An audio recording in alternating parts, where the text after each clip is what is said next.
Yeah. So as I was saying, fires everywhere. Oh, but then they just had that huge snowstorm, right? In Colorado. It flipped from 90 degrees to 30 degrees overnight. Oh yeah, I saw something about that. But Okay, yeah, so I see you up on YouTube. Um, and it's your presentation and you in the corner. Oh, there I am. Okay. great. Are you in the upper right corner, just for my knowledge? Yes. Okay. Yeah, I'm covering like Maine and Vermont and Well, and much of Pennsylvania. That's kind of well placed. most of New York. So that part of it, that corner. Hmm. It's been a strange 4 years. It's just going back to do this presentation has had me reflecting on like, oh, how all this got started for me and what was going on and all the stages of it. So here's a question for you. Did any of the states that had already passed national popular vote rescind it? There's been no state that has successfully rescinded it. Good. I am happy to hear that. I am too. And every year, New Jersey will have some senator who will come forward to, put forward a bill to rescind it, and it never goes anywhere. That's fine. It keeps us on our toes. You posted something about Colorado recently too. Colorado, to be really strict about it, has not passed it into law yet because there was a popular initiative to have a popular, I'm not sure what they call it there, but basically a ballot question to affirm that we are passing this. And unless they get a majority in Colorado to vote yes, we are passing this, it disappears like it never happened. So that's a big deal. That's too bad. I hope to see more from the national org to try to engage volunteers everywhere to help make that happen, but I haven't seen much yet. Okay. Well, here's hoping. Yeah, I mean, part of it also is the story for this compact is going to depend a lot on what happens in the presidential election and what story, sort of what the narrative is that people can tell from that. Yeah. Just like the narrative shifted real hard when Trump took office, because the story of the blue wall no longer was a tenable story. Right. And therefore the strategy of Republicans passing NPVIC sort of disappeared. So we'll see what the new narrative is. Yeah. Yeah. Okay. Well, it's about 7 o'clock. Let me see. We've got 3 people watching. Yeah. So what other states are close to passing the NPV? So I'm trying to think of what we know is going on right now. We know that Minnesota keeps passing a bill in the House each year, and all they have to do is take control of the Senate, which I think is within reach, but I haven't checked on those races lately. Yeah, And it's kind of up in the air right now, I think. So, that's one for sure that I can think of offhand. Right. And then Is Arizona close? I can't remember. I don't believe that there's anything going on in Arizona. That they were close in 2016 before the election, and they were one of the states that just dropped it like a hot potato. That's what I remember then before the election. Michigan had a bill with a lot of support in both houses. I want to say 2 years ago, but I don't think that's going to go anywhere unless Michigan recaptures both of its state houses. I know it's close in the House of Representatives there. I don't think that they're close to regaining the Senate for the Democrats. So, okay. I mean, let me be clear. It was a massively Republican-sponsored bill, but the story is I don't feel like I have a coherent narrative for what happened there. Yeah. So we'll see. Okay. I mean, that would be great. Any swing state would just blow the door open for, this effort and what it thinks of itself and what people think of it. So that's why Pennsylvania is so important. Right. How many, I'm sure you'll go over this, but how close is the National Popular Vote Compact to being accepted?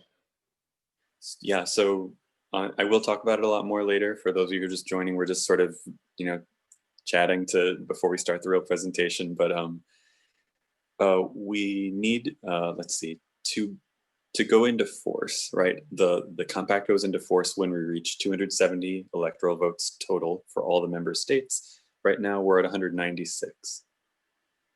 Okay. So, well that's not bad for 15, not even 15 years work of getting up to 196. Is that all? I thought it was much longer than that. This is not the ERA. This is, Wow. a smart guy who got connected up with the right people and started making this thing happen. And good ideas attract good people. Okay. I mean, the first 100 were easy enough, and the next 100 were a little tougher, and the last 70 are.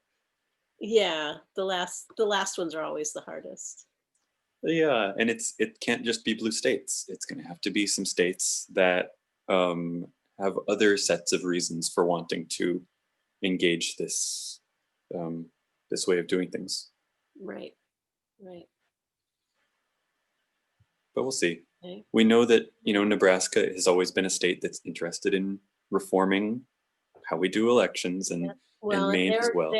They and Maine are the ones that have they split the way they use their electors. Mm-hmm.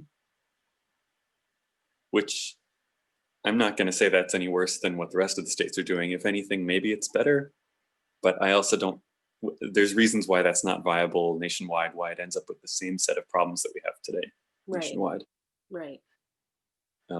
So I think there's states with possibilities. Again, close right now versus close in December will look very different, and we're not going to try to pass anything between now and then, I think. Oh,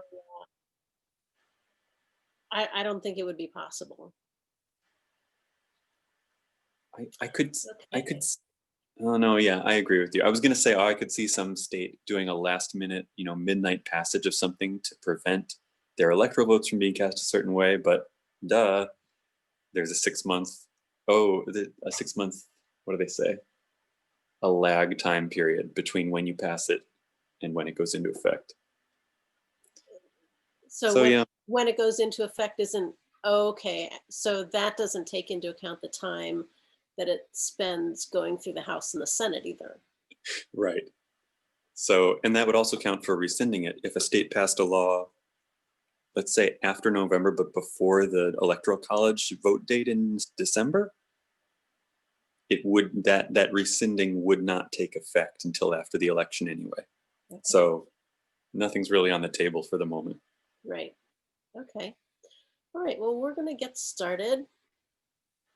Okay. My name is Elaine Ribsky, and I'd like to welcome you all to All About the National Popular Vote Interstate Compact with Asa Kaplan and Women of Rodef Shalom.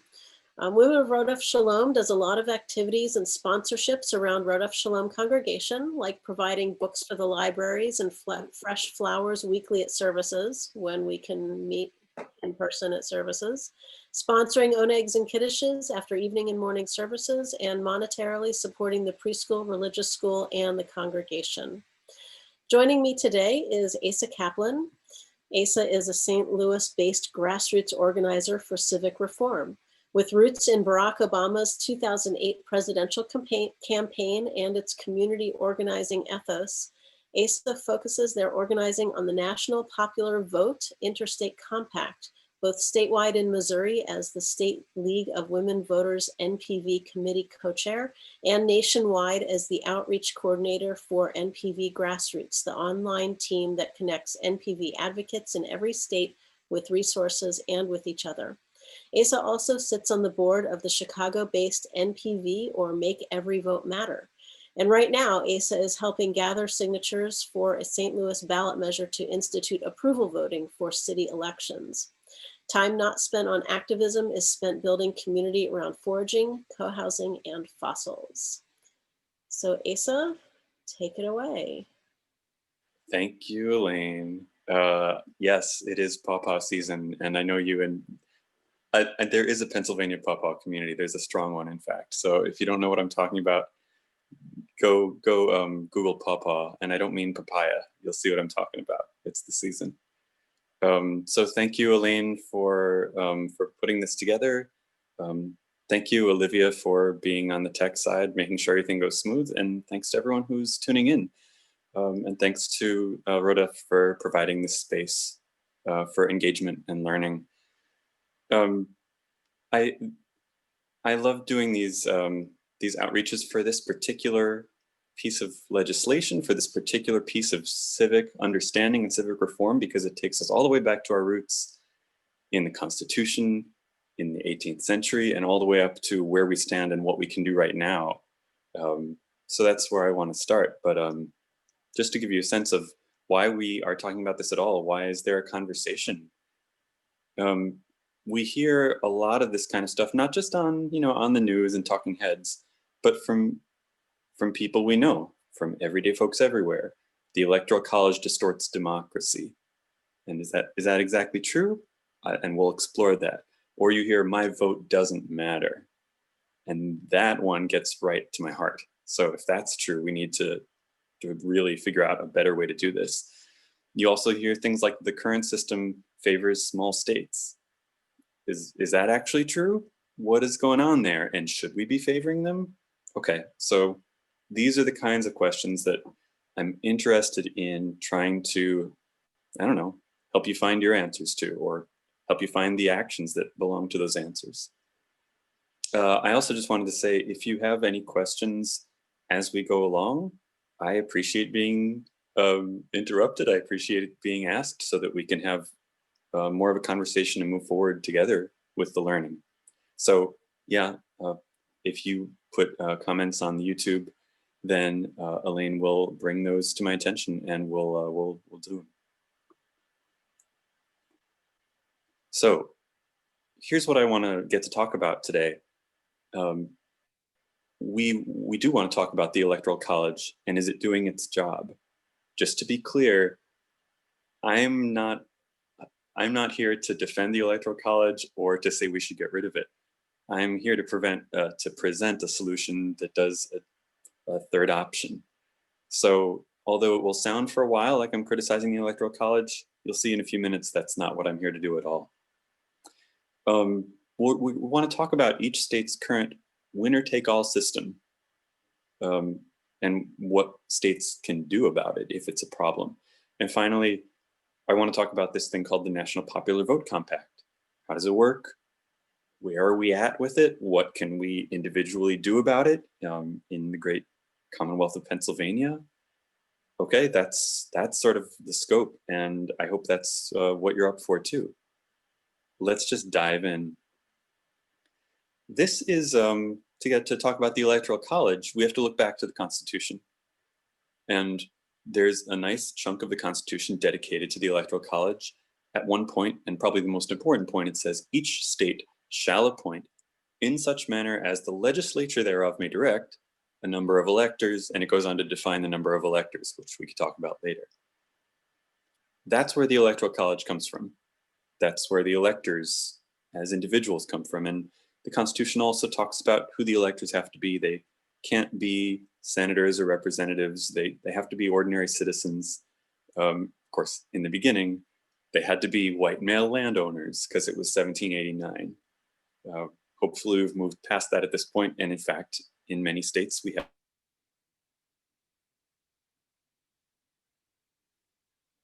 as some of the electors. But let's talk about what else the framers had in mind for the electors who make up the Electoral College back when the Constitution was written. These were individuals who were supposed to be trusted to exercise their independent good judgment. These people weren't elected in most states at the time. That's not how these electors were originally contrived to be appointed. They were appointed by the legislature, in cases voted on by the populace. In fact, in many states, each elector represented just one district in that state. Now, did that elector represent the voters exactly? I'm not sure. I'm getting a message that my connection seems a little slow, so if you miss something I say because it didn't come through, Elaine, just bring it to my attention if we can, and I'll try to repeat it. So each elector used to represent one district, and as we'll see, that's not how things went. Also remember, the electors aren't supposed to be beholden to any party or leader. The whole point of having this separate body, the Electoral College. Otherwise, why not just have Congress vote on the president? No, we wanted a group that was not beholden. Okay, but 15 years later, we have this change that the Electoral College stops doing what it was originally designed to do. Now, instead of having one elector from each district, or one set of electors from each state, we have a whole set of electors from each party in each state. So now we have multiple slates of electors, and their whole job is to just rubber stamp the popular vote from that state. All they're doing is just validating what the party would want them to vote for.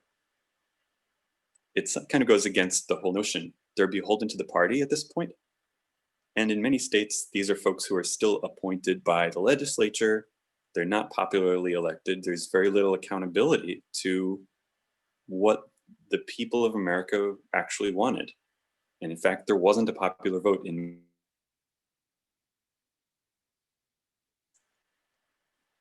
So fast forward to today, and in those 200 years or 200 some years, there's never been a case where an elector has exercised good judgment that flipped the outcome of a presidential election. So that didn't really get to do their job.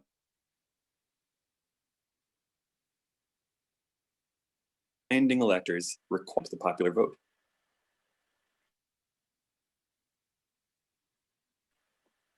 I don't know if you saw, there was actually a Supreme Court case about this summer. They allowed to not only, but also punish. And I'm getting a message, turn my internet on and off and see if I can get a better connection here. Hold on. Let me go over here.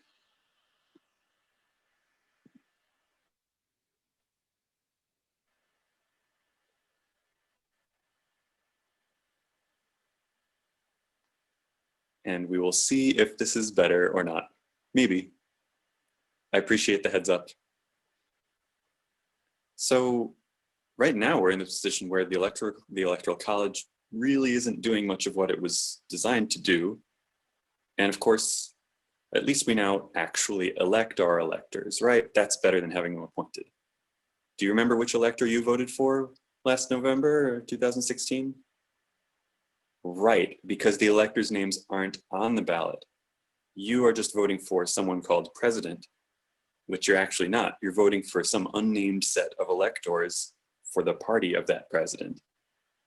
How do you even know who they are? Who are you voting for? So the transparency isn't working, the independence isn't working.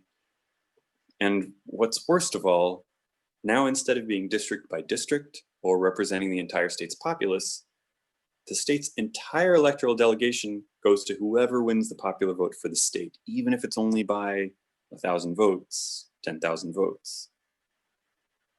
We'll come back to that. So, yikes, this seems like a mess. There must be a reason that we're continuing on with the Electoral College the way that we currently have it, right? I heard that it gives small states a voice in presidential elections. That must be why we keep it. So this is a little weird looking. This is states if you shrink them or grow them just according to their population. So as you can see, Montana is smaller than it would be because it has a low population density. New Jersey is bigger than it would be because it has a high population density. Okay, that's just the base map. Now, if we want to do better than that for small states, then the Electoral College should make some of those small states even bigger. And it did. Montana got bigger, Wyoming got bigger, New Mexico got bigger, and some of the small states in the East got bigger too. This is the Electoral College apportionment of votes. Oh, and hey, we've got Alaska and Hawaii on the page too. They now have some voting power. Great. I guess that's good, right? The Electoral College gives small states a voice in presidential elections. Therefore, when presidents go out to solicit votes, when they buy ads, when they make appearance states, they must be going to small states, right? Or are they at all? This is a map that shows proportionally where ad buys happened. Again, this is 2008 data, but it's very much the same in every presidential election. I see New Hampshire, that's a small state. The rest of these are pretty big states or medium size. What's going on? Why are we not getting the attention on the small states the way that the Electoral College promised?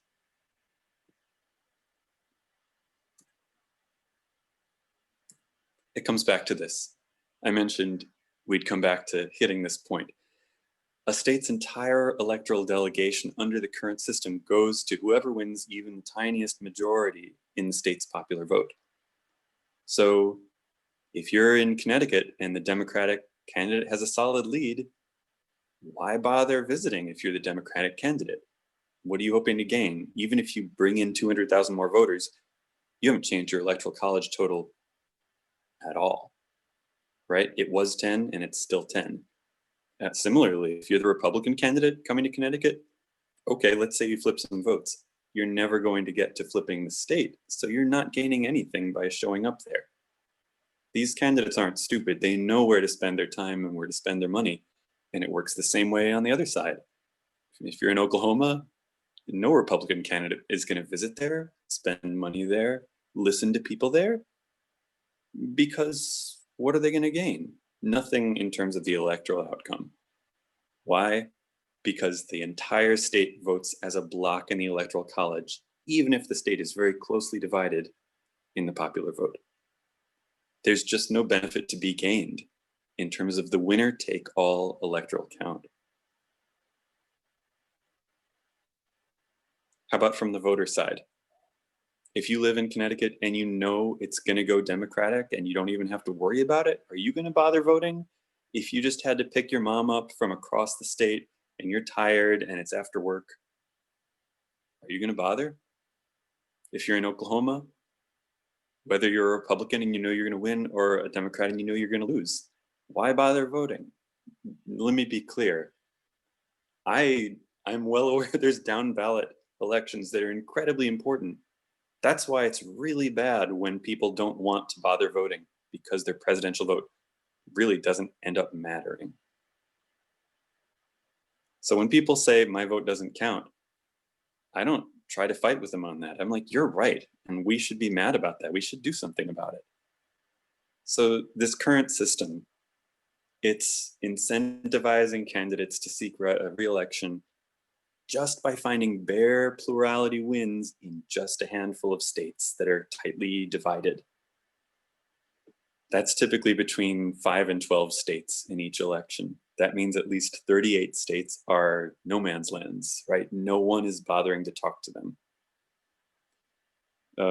I should mention, when I say no one is spending, no one is going there, no one is talking to them, I'm talking about the general election. Primaries are a separate concern, and that's not what this legislation deals with at all. This is only about the general election campaign. Asa, we have a Yeah. question. Why should individual states matter at all for electing a position for the whole country? That's a fair question. I think that's a question of the philosophy of how this nation is constructed. The construction of the Constitution gives the states those rights. So we can argue about it, but ultimately we have to either go by what the Constitution says or be willing to amend the Constitution. So we can certainly talk about that. But in terms of philosophically, why this belongs to states, I think we know that the individual states are not all the same size. They don't have all the same strengths. And so the states want to assert the state identity when they cast their electoral votes. It should be by the state. It should be a block. That's some of what you hear. And we don't want states to lose that voice, that identity. What I see is that there's a lot more that binds us to people in each state across state lines than binds us to all the people in our own state. In terms of voter interests, in terms of class, in terms of race, in all these ways, we're bound to the people who are like us elsewhere, much more tightly than we're bound to all the folks who happen to live in some corner of our state. I live in St. Louis, and I've never even been to most of the corners of this state, much less know what it's like to live there or how people look at their lives. So you will hear arguments about why states need to have this unitary voice and why a block vote is a good thing. I've failed to figure out how those arguments hold up ultimately. I'm interested to hear if there's more comment on that. Throw it in the chat. I'm curious. Getting back to what's on screen, I think what we've seen though is, and this is not just under the current administration, just to be clear, this has been going back a ways. Presidential policies target these few swing states. I know one of which is Pennsylvania. And by doing so, those policies divide the nation. Not only did they divide the nation, actually, they mess with the priorities of the nation. I don't think we'd be talking about Yucca Mountain and nuclear disposal if Nevada was not a swing state. I don't think we would still be holding back on fossil fuel exploration in the Gulf of Mexico if Florida were not a constant swing state. Right? These are places where votes still matter, so you don't mess with things. Not to say I'm an advocate of fossil fuel exploration, just to give an example. So this current system that we're in, it does end up thwarting the framers' vision. We don't end up with a majoritarian democracy. As you've seen in the past few elections, we end up with presidents getting elected without a majority, in fact, without even a plurality. They have fewer votes than some other candidate, and yet they still become the president. As for the will to vote, this is how bad it is. Every county that's colored black on here had more people not vote at all than vote for either of the presidential candidates. Okay, it's rough out there. And these people, I'm telling you, they're justified. Their vote does not end up counting. Not in the electoral vote, which is all that matters. But thank goodness, the Electoral College itself is not the problem. Okay, so now the doom and gloom ends and we can start to talk about how we can look at this differently, what we can do about it. Right, you could make up an Electoral College of 538 people, just like the current one, except make it actually representative of the minorities in each state and make sure you represent those green people in Oregon and the red people in Oregon and the blue people in Oregon. Remember back in the original Electoral College, it was often district by district representation, not a block for the state, all of one party. And the problem isn't the Electoral College, it's this weird winner take all system where we have these party slates of electors. What can we do? We need to have a system where the Electoral College can only be won by the candidate who gets the most votes nationwide. That's majoritarian democracy. We know people want this because year after year, polls show that a strong majority of people across party lines of all parties support having a national popular vote. And we can even quote the president on this, although the president has made various comments on this issue.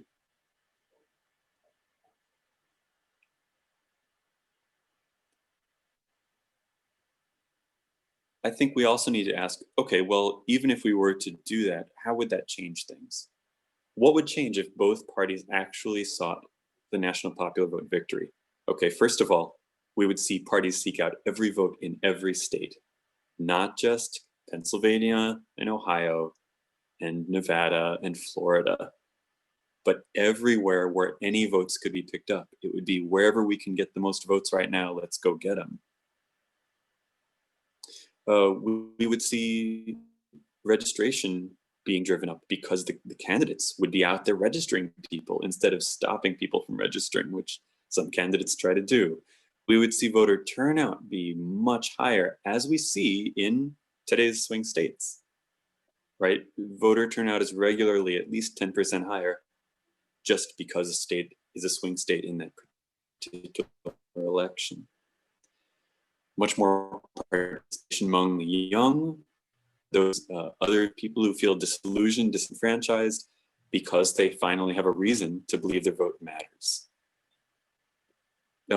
There's lots of other positive effects in terms of policy being implemented by the president and by Congress being things we can all agree on, because it won't be driven just by bare majorities of pluralities in these swing states. It'll be for the broadest base that a president can find.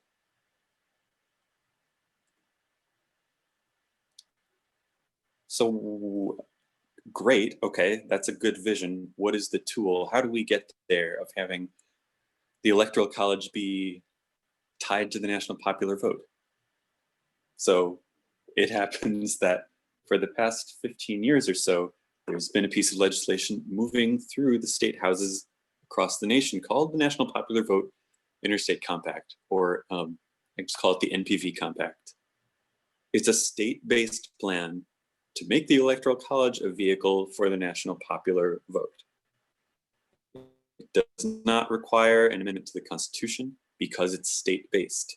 It works through the state legislatures, and I'll return your attention to that. Remember, the Constitution said each state in such manner as the legislature thereof may direct. This is to choose how it will appoint its electors. It's up to them. So just to remind you, all states have, almost all states, 48 of our current states have the same system of appointing electors right now, the one I talked about, the block, the party slates. But back in the day, just look how often the different states would change their elector selection mechanisms and how many different elector selection mechanisms were happening in different states. I'll point to Massachusetts because it's such a great illustration. It's about the 9th column over from the left. Massachusetts with hybrids of select, and they're like, nah, let's let the legislature select electors. And then like, nah, we better have the people vote on it by district. And they're like, we better go back to having the legislature do it. Back and forth. Finally, they're like, the hell with this. We're just gonna have a statewide block. It'll just be party slates, forget it. And you see every one of these states moving towards that yellow, but along the way, trying lots of things. So there's plenty of opportunity to have a state decide it's going to do things differently, decide it's going to select electors in a different way. Here's what the NPV Compact says. It works in the following way. It's actually kind of simple, sort of strange. One state has to pass a state law that says, okay, instead of selecting electors according to the popular vote majority in this state, we're going to give all of our electors to whoever wins the popular vote nationally, which sounds weird at first, I know, but just follow me for a second.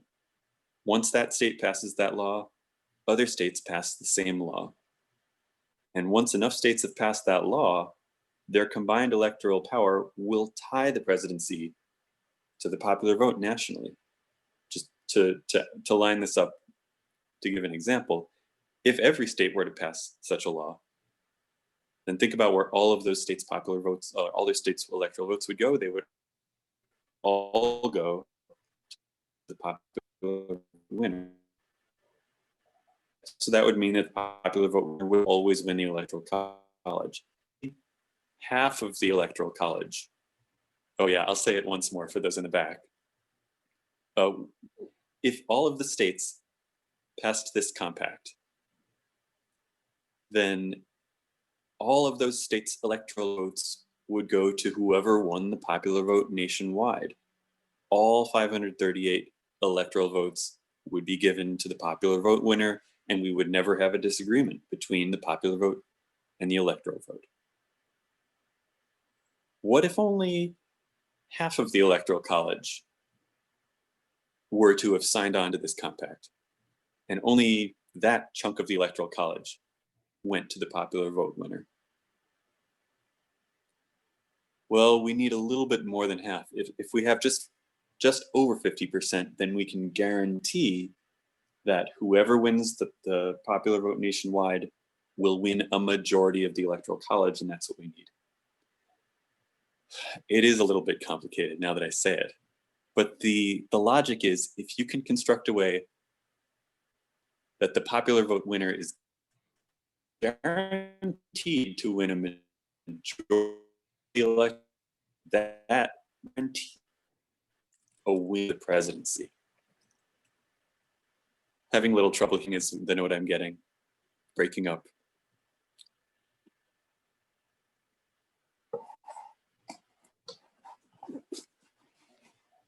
While you've stopped, Asa, here's a question. Hmm. If only enough states pass the compact to enact the national popular vote, what happens then? And it is enacted. What happens then if, say, a state rescinds it? Does it go back to the way it was, or does it stay in effect? So there's one provision that I have not talked about the national popular vote, and it is as follows. When a state passes this law, the law does not go into effect immediately. The law in each state only goes into effect when a majority of the Electoral College's worth of states have signed on. That is to say, when the total number of electoral votes of member states reaches 270. At that point, every state's provision is triggered, and they begin voting according to the national popular vote. So the question was, okay, say that happens, and then a state passes a law to rescind this measure. Totally doable. It's just a state law. You just pass a law in the state house to rescind it. If that were to happen, if that would then drop the total committed electoral votes below 270, then yes, every state who was signed on would go back to whatever they were in beforehand, whether that was popular vote majority or by district or whatever it was.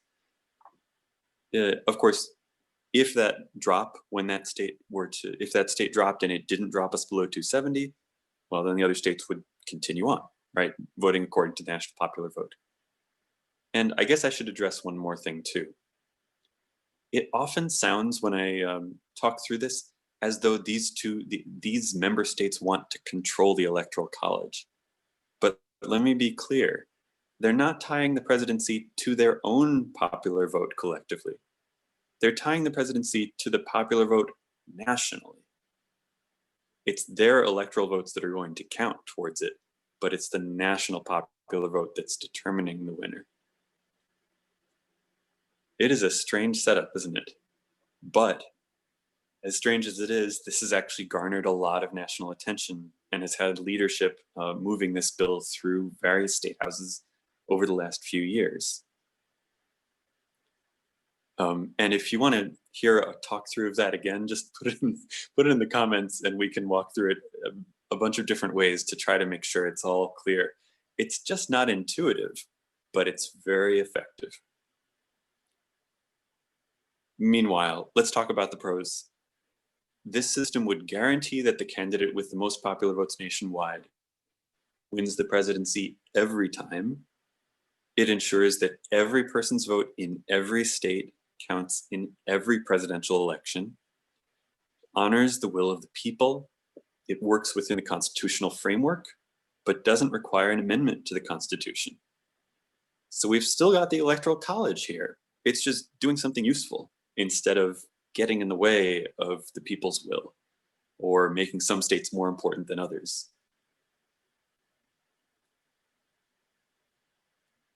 Well, where do we stand? Where are we at with this bill?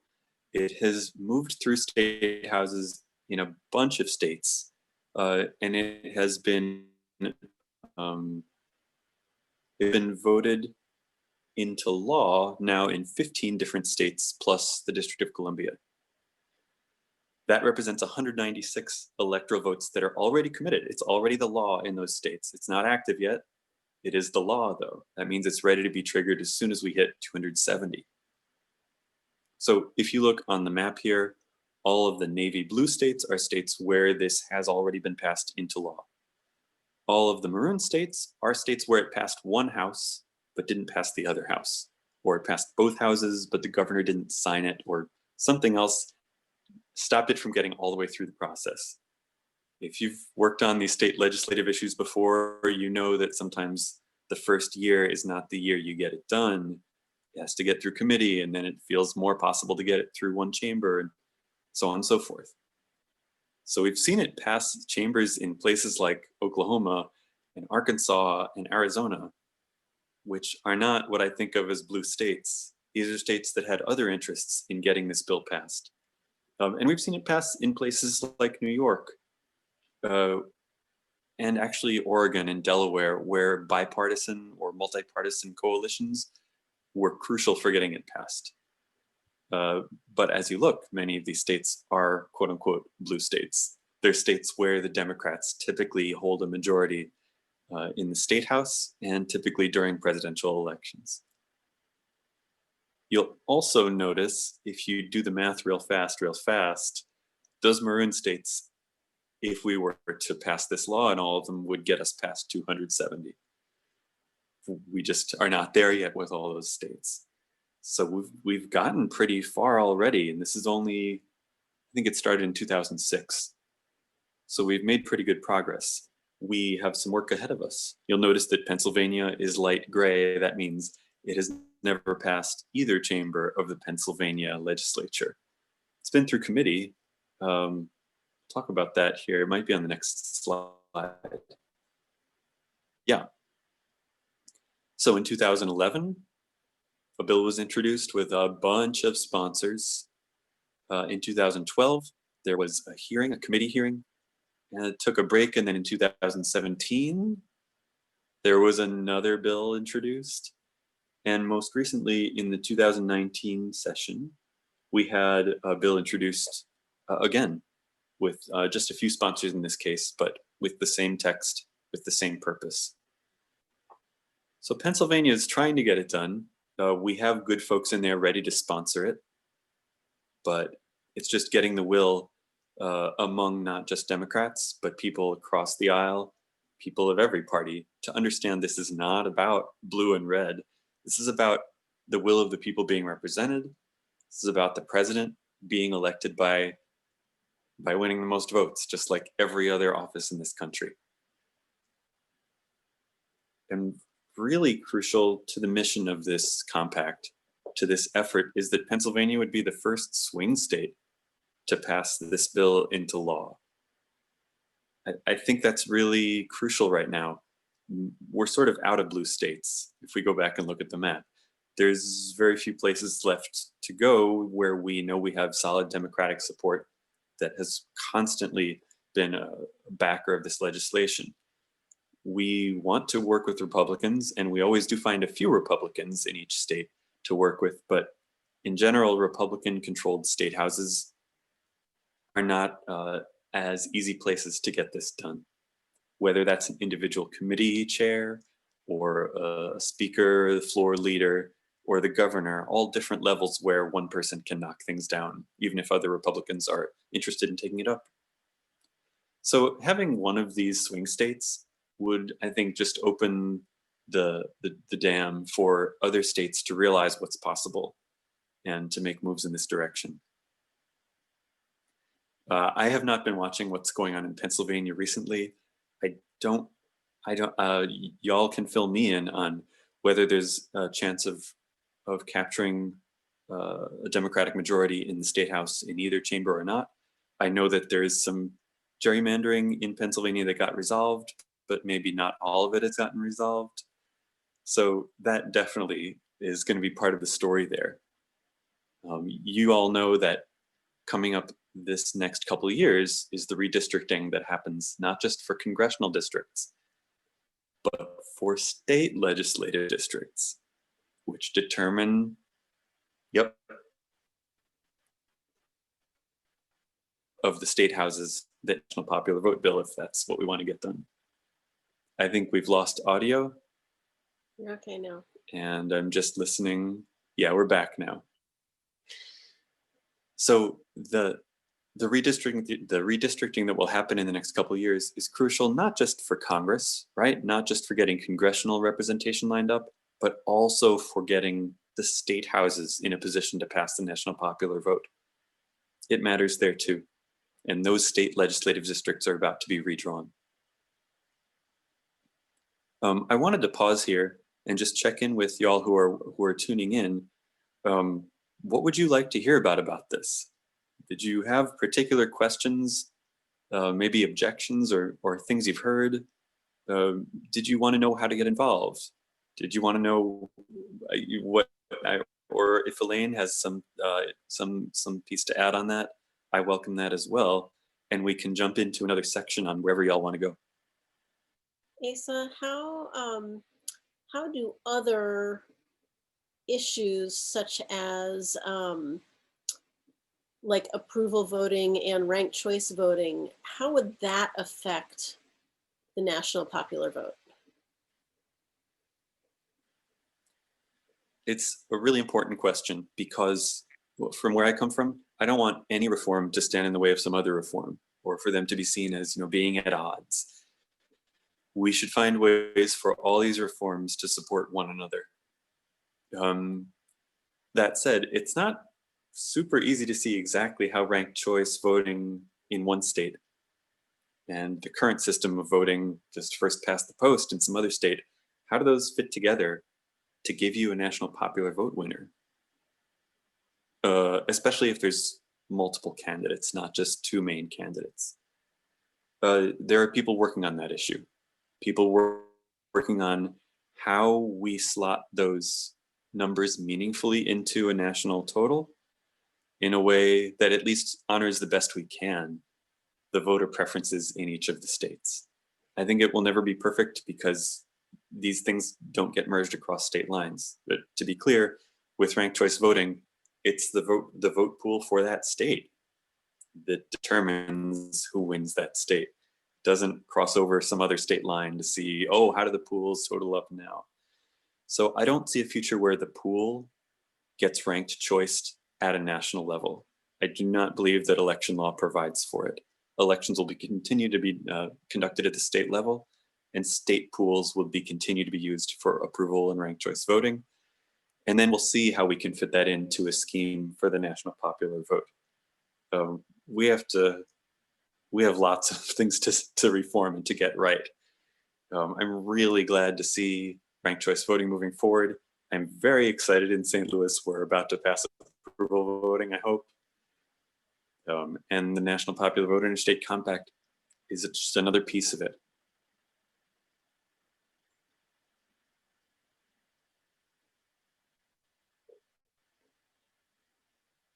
So let me jump into something a little bit different, and I'll share this little video, and you can tell me if you think it explains a little bit more coherently than I did. Let's share this up. This is going to...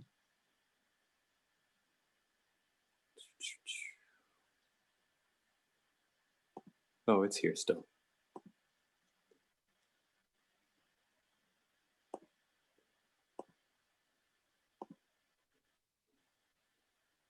So let me get out of this and go over it.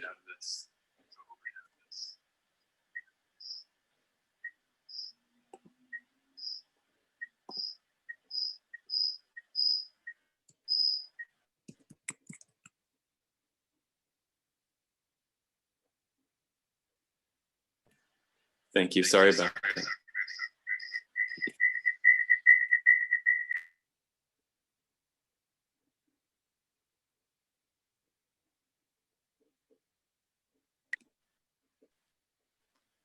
Apologies.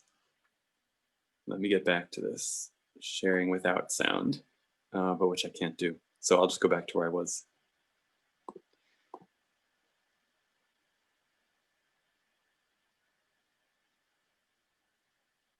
So that's sort of the skinny on all this. There's always more to say. I wanted to get across really the basics of how does this all fit together? What's the picture for Pennsylvania? And the next step is sort of, well, what can we do about it? What is the next step? What are my actions I can take? So, can you talk for a moment about yeah. One of the main complaints that we hear about the national popular vote is that it will favor the people in the big cities. Can you talk about how the like campaigns and money will kind of be redistributed under the national popular vote? Yeah, I think there's a couple of points to address there, and I appreciate the question. One thing we have to just get sync or agree on is, do we really want a person's vote equally in this country or not? It used to be, going back in history a bit, it used to be that the legislative districts represented in Congress were different numbers of people, or the legislative districts in states represented counties, even though counties were totally different sizes. That mindset, I think, is still with us, where we want to honor the size of the land instead of the number of people we're trying to gauge the interest of. So it's a matter of philosophy, but in this country, we have one person, one vote. We have that principle enshrined in the Constitution and in Supreme Court jurisprudence. That is what we're doing here. So when I hear someone say, oh, it would favor the big cities, part of what I'm usually hearing is, I like that big cities don't get as much of a vote as they should based on their population, and I think we should keep it that way. So I always want to call that out as part of what I'm hearing. But the rest of the question I think is really interesting to get into, to ask, okay, well, let's say that votes were in play everywhere. Every vote in Manhattan was just as valuable as every vote in Alaska. How do candidates do that? How do they conquer it? What's their game plan? There's one thing that we know because of data from states where every vote does matter. If you go to Pennsylvania during the election, it's not just in Philadelphia and Pittsburgh that you see candidates coming. They go everywhere in Pennsylvania. I don't have to live in Pennsylvania to know that. The data are published as far as where that money gets spent and where those candidates go. Do they go to Altoona as much as they go to Philadelphia? Maybe not. Philadelphia is bigger. But it turns out they go in almost perfect proportion to the number of voters they're trying to convince. So for example, 50% of their appearances will be in places containing 50% of the votes. And then as you go on down the line, 75% of their appearances are in places containing 75% of the votes, and on and on. The matchups are there in the data. So we know how candidates behave. Is it tougher when you have to cross the whole country? Absolutely. Are candidates willing to spend millions of dollars on consultants to tell them how to crisscross the country? Absolutely. So that part about candidate visits and how candidates make their way to the voters, I feel pretty confident it's data. There's not an argument to be made. I froze. Okay, I'm back. There is the question about ad buys, right? Where are candidates going to buy that airtime? Because airtime is cheaper in smaller markets, but you don't reach as many people. It's not airwaves anymore anyway. It's all networks going through your cable and your internet and where you're picking up your news feed from. So we know a little less about how that's optimized. We do see how candidates buy ad time in different parts of Pennsylvania. So we have that data, and yes, they buy ad time everywhere. They buy it where it's cheap, they buy it where it's expensive, they buy it wherever there's voters who they need to not only convince, maybe just turn out. That's what I expect we'll see under a national popular vote. It's just one big nation that's just like Pennsylvania. Doesn't that sound great? It's the nation where it's really, really close calculation of where they can pick up votes, and they go all those places. Was there more though to what you meant about big cities and that way of thinking and talking about it? No, I think you covered most of it. But one thing I also have read about is that even during off presidential years, money, like different types of money, like disaster relief fund, goes to swing states because they want those people to remember them when it's election time. So how would that be affected then with the national popular vote? Like money spent in off years?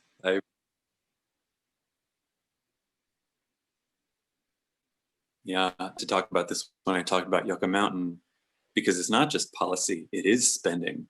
The spending happens in places where candidates need to win the hearts of these voters. Remember the exact percentage difference, but it's a clear disparity between quote unquote swing states and the rest of the states when it comes to federal disaster relief.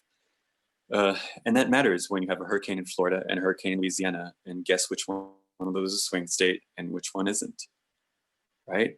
That is a rough way to tell the story, but I think there's that has to be part of the way that we tell it.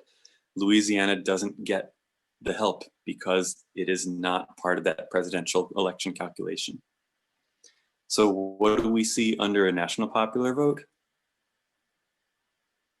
If the president is acting in his own self-interest or her own self-interest, their own self-interest, the president should allocate federal funds in one of two ways. Number one, where they're actually needed. That would be nice. Or number two, where the voters, in equal proportion to where the voters are. That is to say, if there's more voters in, trying to come up with a good example here. If there's more voters in Arizona, if there's twice as many voters in Arizona as in New Mexico, then twice as much federal relief will go to Arizona as goes to New Mexico on average, right, over time. That is the calculation from self-interest. And if we know anything about politicians, they're self-interested. Even the good ones have to move in that direction. They have to operate that way. So that's what we expect. And again, we could look at that at a state level and see if that holds up in the state level data. California is a big state, and we know where its state level disaster relief gets spent. It's not all in LA. It's not all in San Francisco. It's in lots of places.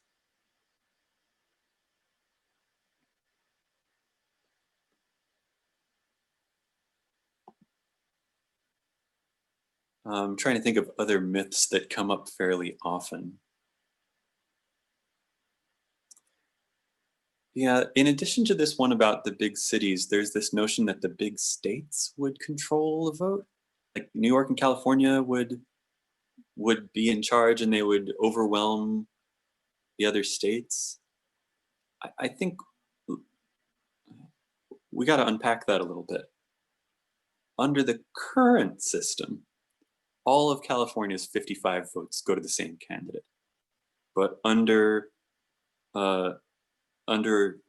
when we're counting every vote, 35% or 40% of California is Republicans. We don't talk about that, but is currently have no voice, right? Whose voices suddenly would become part of the equation. So absolutely, California and New York are large.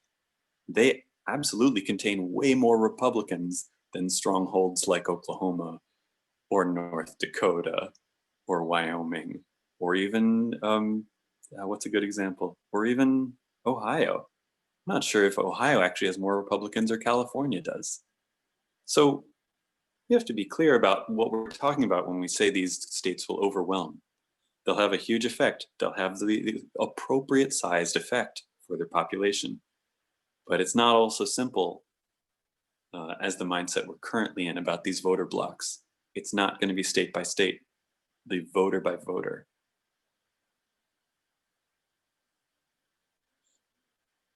What do you think the I guess forecast is for getting this done in, say, the next 4 years?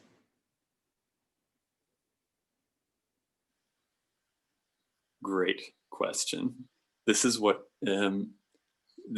we advocates of this bill are trying to figure out: is when can we get this thing passed in enough that it goes into effect. We cherish every one of these state victories, but oh man, to actually have it mean something will require getting us to 270. The outlook is tricky to say, and here's why. In 2015, 2016, a number of legislatures in different states took up this bill and got it passed in one house or the other or both houses. And that's where, the Arkansas and the Oklahomas and the Arizonas were coming in. They were scared about what might happen in the 2016 election.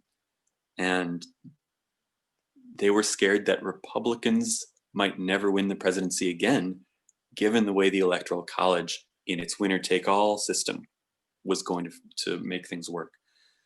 They thought that there was a blue wall where Michigan and Wisconsin and Pennsylvania could never be all captured by the Republican Party. And if that was true, then the Electoral College winner-take-all system was Republicans' worst nightmare. Let's get the national popular vote. And that's why it was under consideration at that time in those legislatures. What happened to that story, to that narrative after the 2016 election? No more blue wall. Republicans stopped being scared that they would never win again under the Electoral College winner-take-all system. And Republican support for this bill mostly disintegrated. That's tough to deal with, because then how do you retool, how do you regroup and still get this bill moving? The national leadership on this bill has been really good at getting things done in the meantime, right? Waiting for this 20 election was not sit on hands, and getting the bill passed everywhere we could, pending going to be after this election of 2020. Well, let's say that the Republican this November wins the Electoral College. No, let's say the Republican wins the popular vote, but loses the Electoral College. The opposite of what happened in 2016. Okay, we can then imagine all the Republican dominated state houses being potentially in on this compact. Suddenly, we might see resistance from Democrats. It might be a whole different story to deal with. Similarly, if we have a blowout on where the Democrat wins in November, both on the Electoral College side and on the popular vote side, what then becomes of the narrative of the blue wall and whether Republicans can win the Electoral College again with the winner-take-all system? Does the narrative get rewritten at that point? Who's in charge of that narrative? Who's pushing on these legislators to take certain positions on this legislation? So back in 2015, this group called ALEC, which is, you call it, well, think tank, I guess, that they author legislation to pass through various state houses around the country. They were all about this. They were the ones getting legislators to vote for it. So it's all a matter of, okay, well, which influencers decide which narrative we're in, and then we go from there. So setting that aside, because I can't possibly predict the outcome of the election, I can say that in Minnesota, we've had consistent support in both the House and the Senate each year for the last few years. It's passed in the House just last year, and it's a matter of maybe finding Republican support enough in the Senate, or maybe retaking the Senate for the Democrats in order for the bill to move forward there. But I think it has a lot of life there, is what I'm saying. I'm not sure what the path is exactly. In Michigan, we recently saw a massively Republican-sponsored bill move forward in both houses, but it got stuck in committee and the committee chair didn't like it. But what if that committee chair gets termed out or voted out? I don't even remember who that committee chair was. So that narrative is potentially up for grabs. Other states, Nevada passed it in both houses last year, but the governor seems to have, well, let's say a casino owner seems to have had the ear of the governor and convinced the governor that this was a bad deal. And the governor vetoed it after being on board with it. What do you do with a situation like that? All I can say is there's people in high places putting a lot of pressure on folks like that governor right now. So the legislature in Nevada is ready to take this up again, as long as they know that they have a partner ready to sign in the office. And that's 2021. I don't think they have a full session in 2020. But there are places where things are possible. Now, what really matters, as you said, is where do we get to by 2024, right? Who cares about next year, but where are we going to be at for the next presidential election? I don't, I think other than resetting the narrative and, of course, resetting the composition of the state houses after redistricting, other than those two things, I'm not sure what other factors will suddenly gain more momentum for this movement. Could we have population shifts where a bunch more Democrats move to Arizona and suddenly the state house just turns over of its own accord and we have enough Democrats and Republican supporters as well to make this pass? It's possible. So we keep our eye on all these factors. But I think what we've seen is the influencers matter, the narrative matters, and in some cases, well, in all cases, but very clearly in some cases, the pressure from voters being very vocal and really showing up at this really matters and pushes through something that would not have jumped onto the bill without that pressure. So we're trying to make sure that, in every state where there's a real chance of getting this passed, that we have grassroots folks who are connected up, who know what's going on, sort of from the top down end of things. And, if you're watching this and you're interested in being part of that grassroots effort, okay, well, sorry, I put my email address up on the final slide there, but you can also contact Elaine, and Elaine will connect you up with me or with the leadership on the Pennsylvania effort.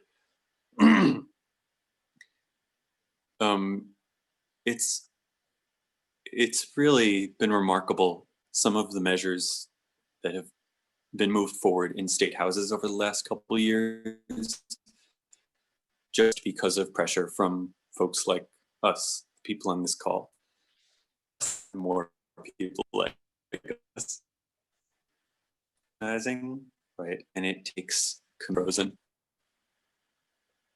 and back. It takes commitment. It's often not just a one-year battle. This can be year over year, and watching that progress and sticking with it and showing these legislators that you're not going to stop showing up. That's what it can take. Elaine, I know that you really stick with issues, and that's one of the things that I love about the way you approach things. That's what it takes. Even Oregon, one of the states where you might have imagined this would be the easiest to pass. it got stuck against a Senate president who just would not have the conversation. Even though he was for all sorts of other reforms, was a Democrat, was aligned with lots of our other allies on the bill, just wouldn't budge. And it was years and years and years. Finally, it just passed this past year. So we do what we can do, and we come up against obstacles and we figure it out. It's been really fun working with the people in each state who know how to who know how to get this work done, who know who to talk to, and then they make it happen.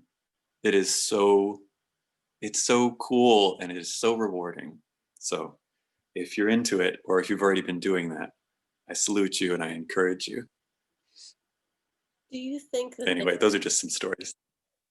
do you think that there is more of a chance of getting it passed in states that really don't have a vote right now rather than swing states, by maybe convincing them that having the national popular vote will actually give them a voice?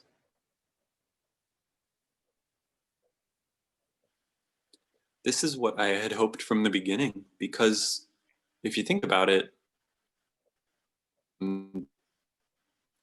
all that have passed it, all the states that have passed this compact so far were states that had no voice, right? They were states with such strong Democratic majorities that ever visited, right? No votes ever mattered. So that same principle should transfer over to states that are so Republican dominated that people don't have a voice, right? That no one ever comes to the state, that the state never gets heard. It just does not seem to work that way, at least not with the legislators. With ordinary folks in those states, absolutely. But finding common ground from that perspective just does not seem to land for legislators, and it's been the case for my Missouri legislator as well. There's just not that logic does not seem to connect. It's about it ends up being about principles of the state having a voice rather than the voter having a voice, like we talked about earlier. And it's very difficult to bring those two perspectives together, which is why the narrative of the blue wall was actually one of the few things helping to move this forward in the absence of a common ground on voter motivation. If you can think of a good way to convince Republican legislators on that logic, man, you can sell that. That's what is sorely needed. It appeals to a few Republican legislators that we talked to in each state. There was a senator in Delaware during this past session who stood up and gave a very, I was going to say emotional, that's not the right word, very passionate defense of these civic notions of the voter's voice, right? So there's folks out there. Are they ever the folks controlling the committee or controlling the floor? Rarely. So we will look for the allies we can to bring the influence that's needed to get the job done.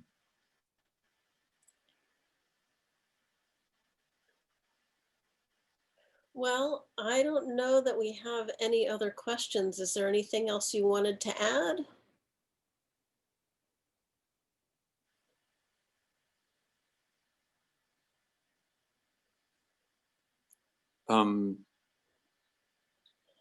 If you watched this today, tell someone else about it.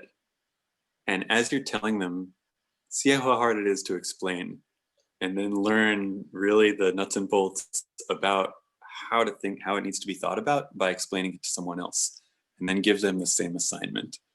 There's a lot of getting the word out, and it doesn't happen through a soundbite or through a Twitter tweet. It happens by individuals and by people tuning in for a nice little chunk of time like this. I appreciate it. and you pay it forward by telling someone else and filling them in. Well, hopefully this will pass its way around and maybe we'll have some results in Pennsylvania in the next couple of years. Woo! It's a high hope. Pennsylvania is a great state, or Commonwealth, I'm still not sure. But yeah, whatever we can do there will be huge. So I appreciate what you do there. And I appreciate y'all working on stuff, whatever you're working on there in Pennsylvania. Got to keep doing it.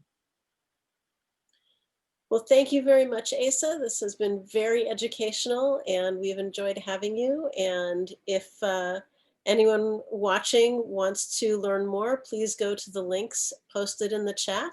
And we will be doing some more social action and social justice programs through Women of Rodef Shalom soon. So stay tuned. Thank you very much.